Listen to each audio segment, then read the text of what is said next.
శాస్త్రము చేత బంధింపబడరు కాబట్టి హనుమ ఒక్కరే ఉన్నారు.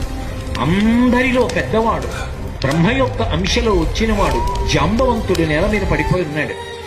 విభీషణుడు కాగడా పట్టుకుని అడిగాడు, తాతా కుశలమేనా అని అడిగాడు. వానరులలో శ్రేష్ఠుడైన హనుమ బ్రతికి ఉన్నారా అని అడిగాడు జాంబవంతుడు. విభీషణుడు అన్నాడు, తాత నువ్వు అడగవలసినది రామలక్ష్మణులు కుశలముగా ఉన్నారా అని అడగాలి. హనుమ కుశలముగా ఉన్నారా అని అడిగారేం తాత అని అడిగారు. మొత్తం వానరులు రామలక్ష్మణులతో కలిసి పడిపోయినా కూడా నష్టం లేదు. హనుమ ఒక్కరు బ్రతికి ఉంటే మళ్ళీ అందరూ బ్రతుకుతారు.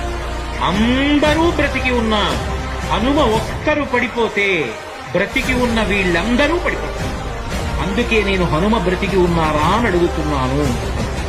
వంగి జాంబవంతుడి పాదములు పట్టుకుని